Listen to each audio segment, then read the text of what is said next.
नमस्कार। आज के सेशन में आपका स्वागत है। बादरायण भी थे जिन्होंने ब्रह्म सूत्र या वेदांत सूत्र की रचना की, जो वेदांत दर्शन का सबसे मूल एक ग्रंथ है। हालांकि चौथी बात पर डिबेट है। कुछ लोग मानते हैं कि दोनों व्यक्ति एक ही व्यक्ति थे। वेद 4 हैं, आपको अच्छे से पता ही है, जिनमें से एक का नाम ऋग्वेद है, एक का नाम सामवेद है, एक का नाम यजुर्वेद है, एक का नाम अथर्ववेद है। वेदों में दर्शन बहुत ज्यादा नहीं है। वेदों का ज्यादा जो मंतव्य है वो मंत्रों से है, जिनसे हम यज्ञ करते हैं, हवन करते हैं, पूजा पाठ करते हैं। दार्शनिक प्रवृत्तियां वेदों के शुरुआती हिस्से में नजर नहीं आती हैं। इसलिए वेदों में शुरू में कुछ कंफ्यूजन भी है। जैसे ईश्वर को लेकर, ईश्वर एक है या बहुत सारे हैं, तो वेदों में सामान्यतः कई ईश्वर माने गए हैं। सूर्य को भी, वरुण को भी, इंद्र को भी, बहुत सारे ईश्वर हैं। और ये कंफ्यूजन भी दिखता है कि मैं पूजा करूं तो किसकी करूं। एक वाक्य वेदों में बार बार आता है, कस्मै देवाय हविषा विधेम। फिर इस कंफ्यूजन का समाधान क्या निकाला गया कि अरे भाई, सब रास्ते एक ही रास्ते हैं। एकम सद्विप्रा बहुधा वदंती, इसमें ऋग्वेद में कहा गया है। एक ही सत्य है, अलग अलग तरीके से कहा जाता है।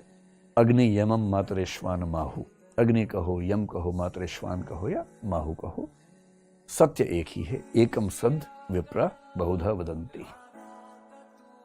लेकिन वेदों में आपको हल्का हल्का कंफ्यूजन दिखेगा, क्योंकि उस समय शुरुआती चिंतन हो रहा है और ये निश्चित नहीं हो पा रहा कि हम ब्रह्मांड की व्याख्या कैसे करें। हर वेद के 4 हिस्से माने जाते हैं, जिसमें पहले हिस्से का नाम होता है संहिता। और संहिता का बेसिक मतलब है मंत्र, जिन मंत्रों से हम पूजा पाठ करते हैं। तो जब भी आप वैदिक मंत्र सुनेंगे तो इसका मतलब है कि वो वेद का कौन सा हिस्सा है? संहिता। संहिता के बाद दूसरा हिस्सा होता है जिसको बोलते हैं ब्राह्मण। ब्राह्मण का बाद में तो वर्ण व्यवस्था में एक वर्ण का नाम हो गया, लेकिन ब्राह्मण का बेसिक मतलब वेदों में है कि जब पूजा पाठ होगा उसके विधि विधान क्या होंगे, उन विधि विधानों का वर्णन ब्राह्मण कहलाता है। ऐसा मानते हैं कि ये विधि विधान करने वाले व्यक्ति बाद में इसी वजह से ब्राह्मण ही कहलाने लगे होंगे। तीसरा जो शब्द है या तीसरा जो हिस्सा है उसको बोलते हैं आरण्यक। अरण्य होता है जंगल।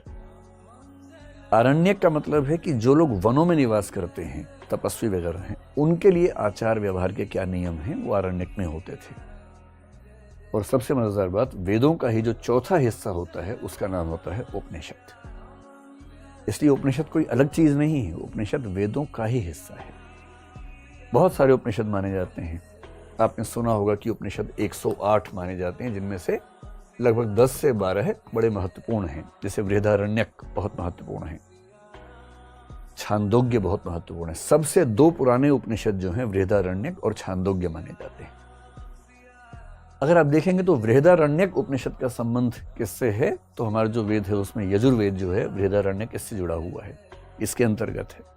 सामवेद के अंतर्गत छांदोग्य उपनिषद आपको अंतिम हिस्सा मिलेगा। और क्योंकि उपनिषद वेदों का ही अंतिम हिस्सा है, इसलिए उपनिषदों का एक नाम वेदांत भी होता है। और वेदांत का मतलब है वेदों का अंतिम हिस्सा। उपनिषद जो है ना, वो है फिलॉसफी। शायद इस पूरी दुनिया में उस समय तक वैसी फिलॉसफी कोई सोच भी नहीं पाया होगा जितनी गहरी फिलॉसफी उपनिषदों में दिखती है, वेदांत में दिखती है। इसलिए अगर आपको समझना हो कि भारतीय दर्शन के शुरुआती स्तर पर दर्शन का सबसे गहरा बिंदु कहां दिखता है, वो क्या है? उपनिषद है। 10-12 उपनिषद बहुत महत्वपूर्ण हैं। और उपनिषदों में लगभग वो सारी धारणाएं जो आप आज मानते हैं आ चुकी थी। आत्मा होती है या नहीं, वेदों में कहीं कहीं हल्का सा कंफ्यूजन दिख सकता है, लेकिन उपनिषदों तक आते आते आत्मा निश्चित हो गई है कि आत्मा नाम की एक संरचना है। फिर एक मोक्ष की धारणा आपने सुनी होगी, जिसको लिबरेशन कह देते हैं, मुक्ति कह देते हैं। मोक्ष की धारणा भी उपनिषदों में स्पष्ट हो गई है। कहीं कहीं स्वर्ग का जिक्र आता है, लेकिन भारतीय परंपरा में मोक्ष सबसे ऊंचा आदर्श माना गया, वो उपनिषदों में स्पष्ट हो चुका है। फिर आपने एक पुनर्जन्म यानी कि रीबर्थ नाम की चीज सुनी होगी। और भारत के लगभग सब लोग मानते हैं कि हम मरने के बाद पुनः पैदा होते हैं, और हम जो पैदा हुए हैं उसके पीछे भी हमारा जन्म रहा है। ये जो धारणा है, ये धारणा उपनिषदों में स्थिर हो चुकी है पूरी तरह से। इससे ये सारी की सारी धारणाएं, आत्मा हो, मोक्ष हो या रीबर्थ हो। और आपने एक शब्द सुना होगा, ब्रह्म।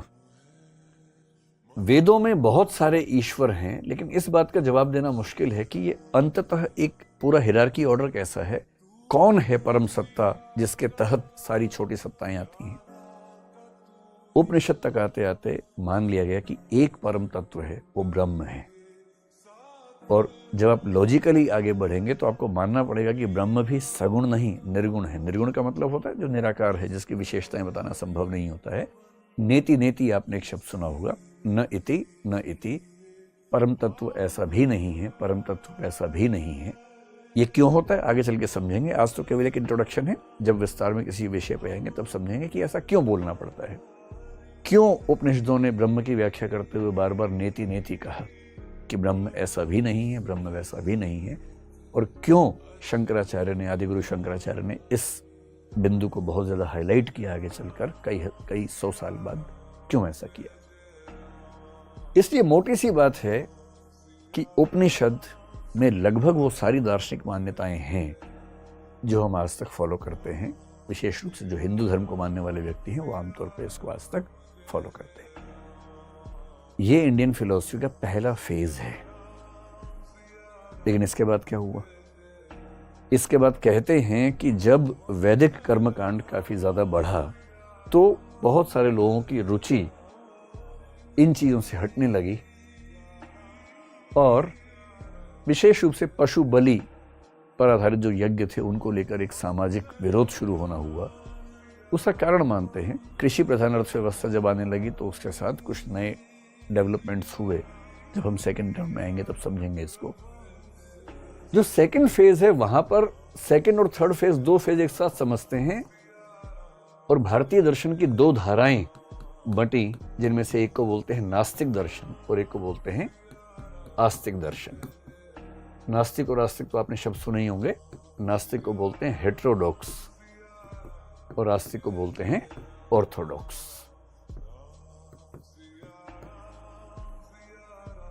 ये शब्द प्रचलित हैं पश्चिम की दुनिया में, हेटेरोडॉक्स, ऑर्थोडॉक्स, और भारतीय परंपरा में नास्तिक और आस्तिक। अब देखिए, कुल मिला के जो भारतीय दर्शन माने जाते हैं दर्शन की पुस्तकों में, उनकी संख्या मानी जाती है 9। और ये 9 कौन है? वेद उपनिषद के बाद के दर्शन है। वेद उपनिषद को छोड़ दीजिए, उसके बाद जो दर्शन कुल माने जाते हैं वो 9 माने जाते हैं। उन 9 में से 3 नास्तिक हैं, 6 आस्तिक हैं। लेकिन नास्तिक आस्तिक समझने से पहले समझ लें कि इसका मतलब क्या होता है। आप लोगों ने आमतौर पे फिल्मों में जो सुना होगा नास्तिक आस्तिक का अंतर, वो सुना होगा कि ईश्वर को कोई मानता है या नहीं मानता है। यदि कोई गॉड को मानता है तो वो थीस्ट है, कोई गॉड को नहीं मानता है तो वो अथीस्ट है। और अथीस्ट होना और नास्तिक होना एक ही बात है। अथीज्म ही नास्तिक होना है। इंटरेस्टिंग बात है कि भारतीय दर्शन में इसका मतलब ये नहीं होता है, इससे कोई मतलब नहीं। एक दूसरा मतलब कुछ लोग निकालते हैं कि जो लोग परलोक में, परलोक का मतलब ट्रांसेंडेंटल वर्ल्ड, ट्रांसेंडेंटल का मतलब है जो इस दुनिया से, डेंटल से कोई मतलब नहीं इसका, है ना। ट्रांसेंडेंटल का मतलब इस दुनिया से परे की दुनिया। जो मानता है कि इस दुनिया के परे कुछ नहीं है वो नास्तिक है। जो मानता है कि ना, इस दुनिया के परे कुछ है और बहुत महत्वपूर्ण है, वो कुछ ट्रांसेंडेंटल बिलीफ रखता है और उसके बारे में ये कहते हैं कि वो आस्तिक व्यक्ति है। भारतीय दर्शन के क्लासिफिकेशन में आस्तिक का मतलब ये भी नहीं होता है। तो तीसरा क्या हो सकता है? एक तीसरा है, और तीसरा है वेद। जो वेद लिखे गए, और वेद का मतलब यहां उपनिषद से भी हो जाते हैं क्योंकि उपनिषद वेदों का हिस्सा ही है, अलग से नहीं। कुछ लोग मानते हैं कि वेद में जो लिखा है वो अंतिम सत्य है, अकाट्य सत्य है, परम सत्य है। हम तो उसको प्रमाण के रूप में मानेंगे, एक प्रूफ के रूप में, टेस्टिमनी के रूप में मानेंगे।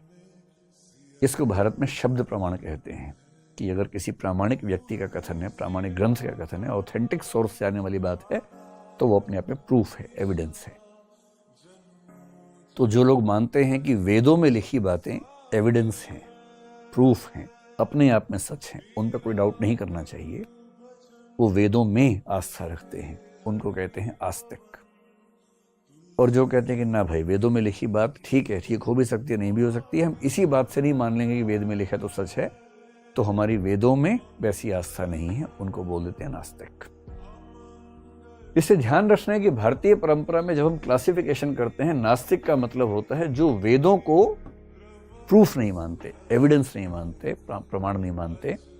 और ऐसे दार्शनिकों की संख्या 3 है। आपने शायद एक का नाम सुना होगा, चारवाक। जानते हैं इसको? आपके आसपास होंगे 2-4।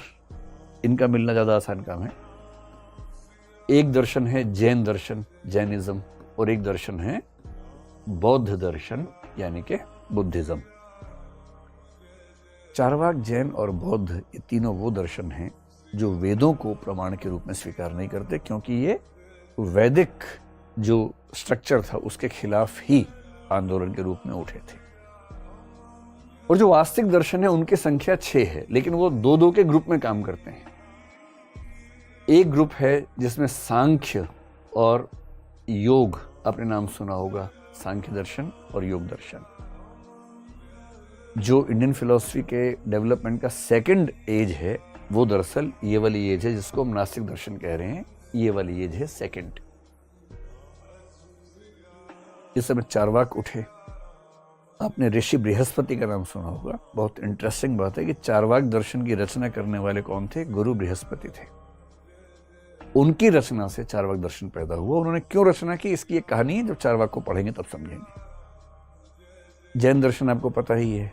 महावीर जो हैं, जिनको भगवान महावीर जैन लोग कहते हैं, उनकी भूमिका सबसे प्रमुख है। हालांकि वो अकेले नहीं है, वो 24वें तीर्थंकर हैं। तीर्थंकरों की परंपरा के अंतिम तीर्थंकर माने जाते हैं।